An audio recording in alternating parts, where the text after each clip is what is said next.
이 개념이 궁금했다. 제50회 종말 1. 하나님을 믿는 사람들이 종말을 더 두려워하는 이유? 기독교의 모든 내용은 성경에 근거하고 있습니다. 그런데 성경은 어떤 책입니까? 성경은 사람의 생각이나 사람의 상상력으로 지어진 창작물이 결코 아닙니다. 성경은 사람에 의해 관찰된 하나님의 모습을 서술한 기록물이 결코 아닙니다. 성경은 하나님께서 하나님 자신을 사람들에게 알려주시기 위한 목적으로 사람에게 영감을 주어 사람이 사람의 언어로 기록하여 만든 하나님의 책입니다. 즉 성경은 사람의 삶을 오직 행복으로 이끄시기를 간절히 원하시는 하나님의 필요에 따라 하나님 스스로 지어서 사람에게 읽으라고 주신 하나님의 책입니다. 따라서 성경은 반드시 해석을 동반할 수밖에 없습니다. 왜냐하면 성경은 하나님께서 지으셨고 그 안에 사람의 행복을 위한 하나님의 심정과 마음, 하나님의 성품과 속성, 하나님의 가치와 원리, 그리고 하나님의 기준이 가득 담겨 있기 때문입니다. 읽는 이, 즉 독자가 되는 사람이 성경에 기록된 사건이나 말씀 속에서 하나님의 생각과 하나님의 뜻을 바르게 찾아내고 바르게 해석하고 바르게 이해하고 바르게 적용해야만 사람을 향한 하나님의 기대와 소망에 부응하며 기쁘고 자유롭고 신나고 아름답고 자유하고 행복하게 살아갈 수 있기 때문입니다. 그런데 오늘날 기독교 성도들에게 성경 안에 들어있는 하나님의 생각, 하나님의 뜻을 바르게 찾아 바르게 이해하고 있는지 또 그 이해의 토대 위에서 바른 삶을 살아가고 있는지 여쭈어 보았을 때 과연 그렇다라고 자신있게 확신에 찬 대답을 할 수 있는 성도가 얼마나 될지 의문이 떠나지를 않습니다. 그렇게 많지는 않으리라고 생각됩니다. 예를 들어 종말이라는 용어를 한번 생각해 보겠습니다. 먼저 여쭈어 보겠습니다. 이 종말이라는 용어에 대해 더 큰 두려움을 느끼는 사람들은 어떤 사람들일까요? 기독교를 믿는 사람들일까요? 아니면 세상 사람들일까요? 불행하게도 그리고 안타깝게도 세상 사람들보다는 기독교를 믿는 사람들이 종말이라는 용어에 대해 더 민감한 반응을 보이고 더 큰 두려움을 느끼고 있습니다. 사실 세상 사람들은 종말에 대해서 그렇게 심각하게, 그렇게 깊이 있게 생각하지 않습니다. 기껏해야 소설이나 영화나 드라마 같은 것을 통해 접하는 우주전쟁, 해성충돌, 자연재해 혹은 좀비의 습격 같은 것으로 인해 우리가 살아가는 이 땅이 황폐해지는 정도로만 생각합니다.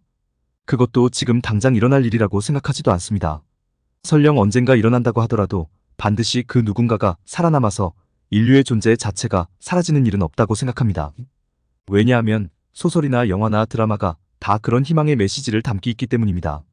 그래서 세상 사람들도 종말에 관해 이야기는 하지만 종말을 그렇게 깊이 있게 생각하지도 않고 그렇게 심각하게 생각하지도 않고 그렇게 두려워하지도 않습니다. 그저 자신에게 주어진 하루하루를 묵묵히 열심히 살아갈 뿐입니다. 오히려 세상 사람들은 종말을 이야기하고 종말을 두려워하는 교회와 기독교 성도들을 이상한 시각으로 바라봅니다. 아니, 너희들은 하나님을 믿는다며? 아니, 종말이 와도 하나님이 너희들을 구해준다며? 그런데 너희는 왜 그렇게 종말을 두려워하고 너희는 왜 그렇게 종말에 대해 호들갑을 떨어? 너희가 진정 하나님이 있다고 생각은 하냐? 너희가 하나님 믿기는 하냐? 도대체 너희들이라는 존재는 알 수도 없고 이해할 수도 없어. 세상 사람들은 이런 시선으로 기독교 성도들을 바라봅니다. 그럼 또 교회와 성도는 그럽니다. 너희가 성경에 대해 알기는 알아? 너희가 기독교에 대해 알기는 알아? 하나님도 모르고 구원도 모르고 진리도 모르고 종말도 모르는 것들이 까불고 있어? 나중에 큰 코 다치지 말고 나중에 후회하지 말고 미리미리 조심하고 미리미리 믿어도 믿어서 남주냐? 마치 모든 것을 다 알고 있다는 듯이 오히려 큰 소리칩니다. 그런데 이것이 큰 착각이라는 것입니다. 아는 게 병이라고 어설프게 알고 있는 성경 지식으로 어설프게 알고 있는 기독교 지식으로 자신의 삶을 더 어렵게 만들고 있는 것은 아닌지 모르겠습니다. 모르는 게 약이라는 말이 있듯이 차라리 모르는 게 훨씬 더 나을 수도 있다는 생각을 하게 됩니다. 도대체 하나님을 믿는다는 기독교 성도들은 왜 그렇게 종말에 대해 민감한 반응을 보이고 왜 그렇게 종말을 두려워하는 것일까요? 그 이유는 아주 간단합니다.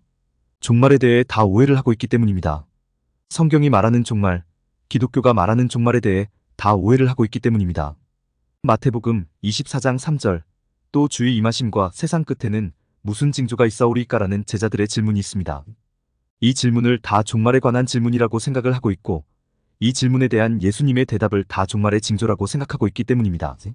예수님께서 다시 오실 때, 즉 예수님께서 재림하실 때 세상이 끝장날 것이라고 모두 생각하고 있는 것입니다. 그렇게 생각하고 있는 사람들에게 예수님의 재림이 반가울까요? 반갑지 않을까요? 당연히 반갑지 않습니다. 예수님께서 다시 오시는 그날에 세상이 끝장나고 또 심판이 있을 것이라고 생각하는 사람들에게 예수님의 재림이 반가울 리가 없고 당연한 결과로 예수님의 재림을 기다리지도 기대하지도 않게 되는 것입니다.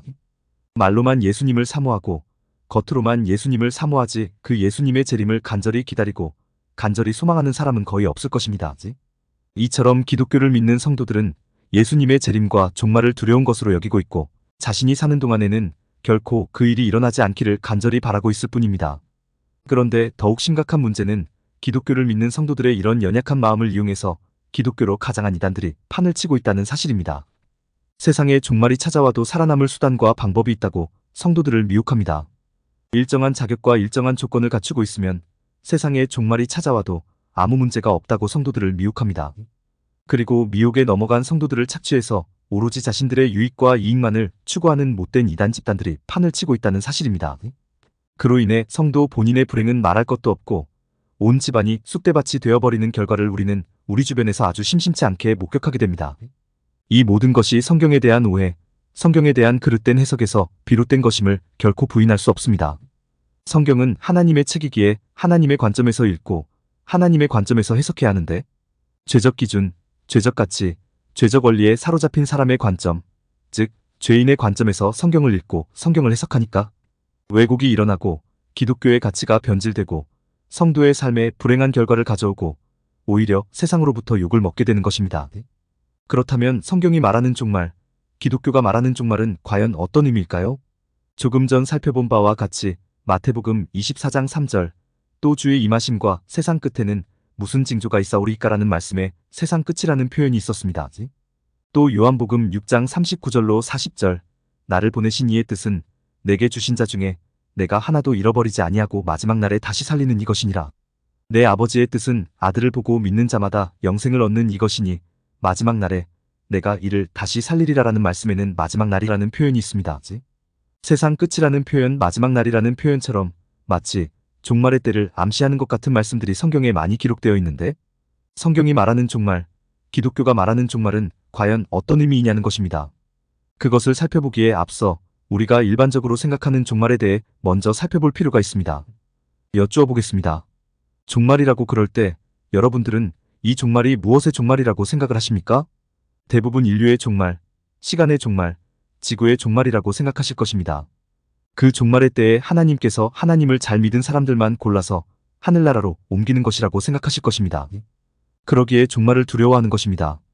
인류에게 종말이 찾아오고 시간에게 종말이 찾아오고 지구에게 종말이 찾아오는 것도 두려운 일인데 그 종말의 때에 하나님을 잘 믿은 사람들만 살아남아 들려 올라간다고 하니 내가 과연 들려 올라가는 사람 중에 포함될 수 있을까 하는 생각 때문에 종말을 두려워하는 것입니다. 그런데 과연 인류에게 종말이 올까요?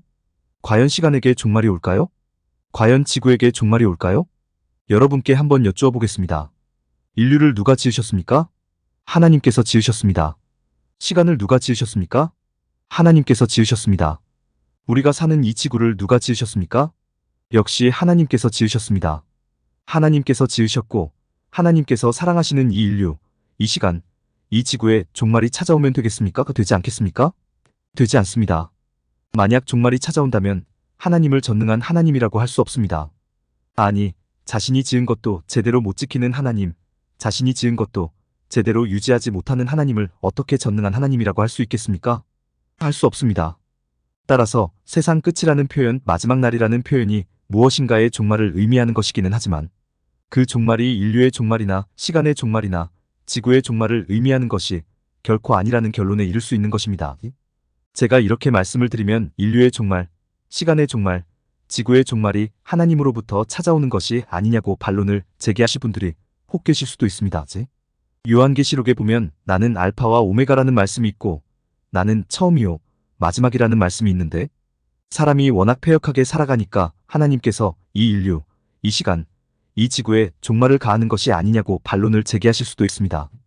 그런데 종말이 그런 성격의 종말이라면 즉 하나님께서 주도하시는 인류의 종말, 시간의 종말, 지구의 종말을 의미하는 것이라면 하나님은 모순된 하나님이 되실 수밖에 없습니다. 하나님 자신에 대해 자기 부정을 하는 하나님이 되실 수밖에 없습니다. 왜냐하면 하나님은 천지 만물을 지으실 때마다 보시기에 좋아하셨기 때문입니다. 사람을 지으시고서는 보시기에 심히 좋아하셨기 때문입니다. 이런 하나님께서 인류에게, 시간에게, 지구에게 종말을 가져온다면 하나님은 모순된 하나님이시고 자기 부정을 하는 하나님이 되실 수밖에 없는 것입니다. 하나님이 그런 하나님이십니까? 절대로 그렇지 않습니다. 한번 가정을 해보겠습니다. 여러분들에게 10명의 자녀가 있다고 가정해보겠습니다. 한 명의 자녀는 여러분들의 기대와 소망대로 잘 자라주었습니다. 그런데 나머지 9명은 그렇지 못했습니다. 이때 여러분은 여러분이 그들의 부모라는 이유만으로, 여러분이 그들을 세상에 낳아주었다는 이유만으로 9명의 자녀들에게는 죽음이라는 종말을 가하고 한 명만 살려서 그와 같이 살아갈 수 있겠습니까? 그러실 분은 단 한 분도 안 계실 것입니다. 사람도 그렇게 하지 않는데 하물며 하나님께서 인류가 패역한 삶을 살아간다고 해서 인류에게, 시간에게, 지구에게 종말을 가하고 오로지 하나님 잘 믿은 사람만 골라내어 하나님 나라로 옮겨놓겠습니까? 하나님은 절대로 그런 분이 아니십니다. 만약 하나님이 그런 분이시라면 저는 종말의 때에 설령 제가 들려 올라가지 못하는 한이 있더라도 지금 당장 그런 하나님 믿기를 중단하겠습니다. 지금 당장 그런 하나님 믿기를 단호히 거부하겠습니다. 하나님께서 말씀하시는 종말, 성경이 말하는 종말, 기독교가 말하는 종말은 절대로 인류의 종말이나 시간의 종말이나 지구의 종말을 의미하지 않습니다. 그렇다면 하나님께서 말씀하시는 종말, 성경이 말하는 종말, 기독교가 말하는 종말은 어떤 종말일까요? 과연 무엇의 종말일까요? 그 내용을 가지고 최대한 빠른 시간 안에 다시 찾아뵙겠습니다. 오늘 내용에 공감이 되었다면 구독과 좋아요, 알람 설정 부탁드립니다. 하나님의 말씀을 바르게 전하는 데 큰 도움이 될 것입니다. 평등하고 공정하며 정의롭고 행복한 세상을 이루는 데 큰 도움이 될 것입니다.